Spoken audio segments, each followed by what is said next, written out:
Hi ನಮಸ್ತೆ friends, welcome to Kolar kitchen. ಬನ್ನಿ friends, ಇವತ್ತಿನ ವಿಡಿಯೋದಲ್ಲಿ ತುಂಬಾ ಈಸಿಯಾಗಿ ಯಾವುದೇ ತರಕಾರಿ ಮನೇಲಿ ಇಲ್ಲದೆ ಇದ್ದಾಗ ಬೇಳೆ ಒಂದಿದ್ರೆ ಸಾಕು ದಿಢೀರಾಗಿ ಸೂಪರ್ ಟೇಸ್ಟಿ ಆಗಿರುವಂತಹ ತೊಗರಿಬೇಳೆ ಹಾಗೆಯೇ ಆಲೂಗಡ್ಡೆ ಸಾರು ಯಾವ ಥರ ಮಾಡೋದು ಅಂತ ತಿಳಿಸ್ಕೊಡ್ತೀನಿ. ತುಂಬಾ ರುಚಿಯಾಗಿರುತ್ತೆ ಅನ್ನಕ್ಕೆ ಮುದ್ದೆಗೆಲ್ಲ. ಬನ್ನಿ ಇವಾಗ ಹೇಗೆ ಮಾಡೋದು ಅಂತ ನೋಡೋಣ. ನೋಡಿ, ಇಲ್ಲಿ ಒಂದು ಕುಕ್ಕರ್ಗೆ ನಾನು ಈ ಕಪ್ಪಲ್ಲಿ 1 ಕಪ್ ತೊಗರಿಬೇಳೆ ಹಾಕ್ಕೋತಾ ಇದ್ದೀನಿ. ಇವಾಗ ಈ ತೊಗರಿಬೇಳೆನ ಒಂದೆರಡು ಸರಿ ಚೆನ್ನಾಗಿ ವಾಶ್ ಮಾಡ್ಕೊಂಡಿದ್ದೀನಿ. ನಂತರ ಇದಕ್ಕೆ ಒಂದೆರಡು ಆಲೂಗಡ್ಡೆನ ಕಟ್ ಮಾಡಿ ನೀಟಾಗಿ ವಾಶ್ ಮಾಡಿ ಹಾಕೋತಾ ಇದ್ದೀನಿ.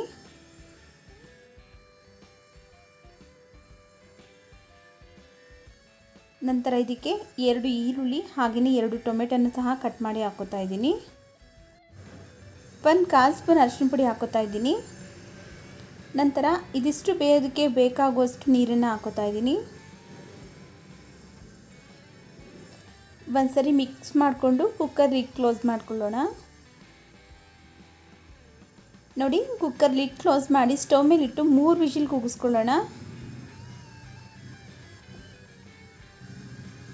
3 ವಿಷಿಲ್ ಬಂದು ಕಂಪ್ಲೀಟಾಗಿ ತಣ್ಣಗಾಗಲಿ. ನಾವು ಅಷ್ಟರಲ್ಲಿ ಒಂದು ಮಸಾಲೆ ರುಬ್ಕೊಳ್ಳೋಣ.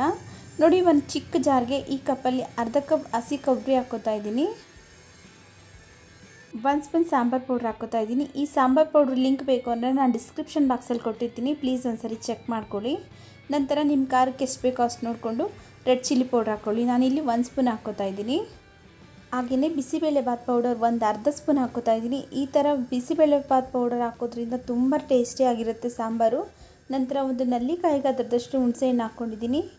ಇದಕ್ಕೆ ಒಂದು ಸ್ವಲ್ಪ ನೀರನ್ನು ಹಾಕಿ ನುಣ್ಣಗೆ ರುಬ್ಕೊಂಬರೋಣ.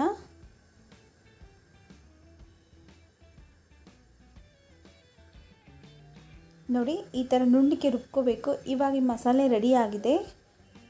ಇವಾಗ ಇದನ್ನು ಪಕ್ಕಕ್ಕೆ ಇಟ್ಟು ನೋಡಿ, ಇಲ್ಲಿ 3 ವಿಷಿಲ್ ಬಂದು ಕಂಪ್ಲೀಟಾಗಿ ತಣ್ಣಗಾಗಿದೆ. ಓಪನ್ ಮಾಡ್ತಾ ಇದ್ದೀನಿ. ನೋಡಿ, ಈ ಥರ ಚೆನ್ನಾಗಿ ಬೆಂದಿರಬೇಕು ಬೇಳೆ ಎಲ್ಲ.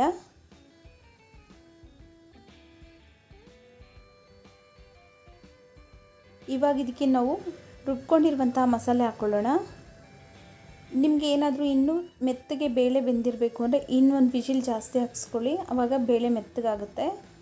ಅದೇ ಮಿಕ್ಸಿ ಜಾರ್ಗೆ ಒಂದು ಸ್ವಲ್ಪ ನೀರನ್ನು ಹಾಕಿ ಅದನ್ನು ಸಹ ಇದಕ್ಕೆ ಆ್ಯಡ್ ಮಾಡ್ಕೊತಾ ಇದ್ದೀನಿ. ನೋಡ್ಕೊಳ್ಳಿ, ನಿಮಗೆ ಯಾವ ಕನ್ಸಿಸ್ಟೆನ್ಸಿಗೆ ಸಾಂಬಾರು ಬೇಕೋ ಆ ಕನ್ಸಿಸ್ಟೆನ್ಸಿಗೆ ನೋಡಿಕೊಂಡು ನೀವು ನೀರನ್ನು ಆ್ಯಡ್ ಮಾಡ್ಕೊಳ್ಳಿ.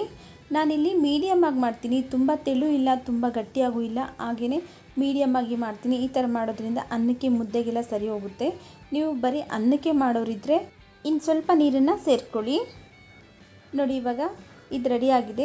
ಇವಾಗ ಇದನ್ನು ಸ್ಟವ್ ಮೇಲಿಟ್ಟು ರುಚಿಗೆ ತಕ್ಕಷ್ಟು ಉಪ್ಪನ್ನು ಹಾಕಿ ಒಂದ್ಸರಿ ಮಿಕ್ಸ್ ಮಾಡಿಬಿಟ್ಟು ಚೆನ್ನಾಗಿ ಕುದಿಯೋದಕ್ಕೆ ಬಿಡೋಣ. ಒಂದು 3 ರಿಂದ 4 ನಿಮಿಷ ಚೆನ್ನಾಗಿ ಕುದಿಬೇಕು.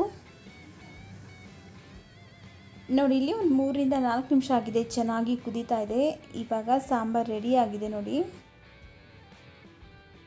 ಅನ್ನಕ್ಕೆ ಮುದ್ದೆಗೆಲ್ಲ ತುಂಬಾ ಚೆನ್ನಾಗಿರುತ್ತೆ ಫ್ರೆಂಡ್ಸ್. ಒಂದ್ಸರಿ ನೀವು ಟ್ರೈ ಮಾಡಿ ನೋಡಿ. ಇವಾಗ ಲಾಸ್ಟಲ್ಲಿ ಸಣ್ಣದಾಗಿ ಕಟ್ ಮಾಡಿರುವಂತಹ ಕೊತ್ತಂಬರಿ ಸೊಪ್ಪು ಹಾಕೋತಾ ಇದ್ದೀನಿ.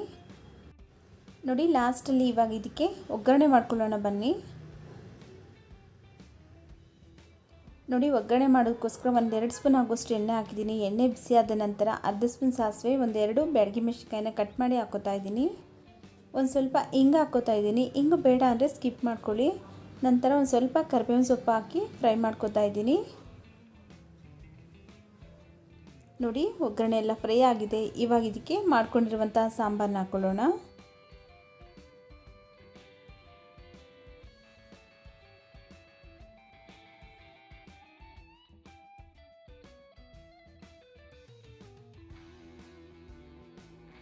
ನೋಡಿದ್ರಲ್ಲ ಫ್ರೆಂಡ್ಸ್, ಎಷ್ಟೊಂದು ಈಸಿಯಾಗಿ ಮನೇಲಿ ತರಕಾರಿ ಇಲ್ಲದೆ ಇರೋ ಟೈಮಲ್ಲಿ ಅನ್ನಕ್ಕೆ ಮುದ್ದೆಗೆಲ್ಲ ಈಸಿಯಾಗಿ ಸಾಂಬಾರು ಯಾವ ಥರ ಮಾಡೋದು ಅಂತ. ಈ ವಿಡಿಯೋ ಇಷ್ಟ ಆಗಿದ್ದರೆ ಪ್ಲೀಸ್ ಲೈಕ್ ಮಾಡಿ, ನಿಮ್ಮ ಫ್ಯಾಮಿಲಿ ಫ್ರೆಂಡ್ಸ್ಗೆಲ್ಲ ಶೇರ್ ಮಾಡಿ. ಹಾಗೆ ನಮ್ಮ ಚಾನಲ್ ಇನ್ನೂ ಸಬ್ಸ್ಕ್ರೈಬ್ ಮಾಡ್ಕೊಳ್ಳದೆ ನೋಡ್ತಾ ಇದ್ದರೆ ಪ್ಲೀಸ್ ಸಬ್ಸ್ಕ್ರೈಬ್ ಮಾಡಿಕೊಂಡು ಸಪೋರ್ಟ್ ಮಾಡಿ ಫ್ರೆಂಡ್ಸ್. ಮುಂದೆ ಒಂದು ಒಳ್ಳೆ ವಿಡಿಯೋದೊಂದಿಗೆ ಭೇಟಿ ಆಗೋಣ. ಅಲ್ಲಿವರೆಗೂ ವಿಡಿಯೋ ನೋಡಿದ್ದಕ್ಕಾಗಿ ಧನ್ಯವಾದಗಳು.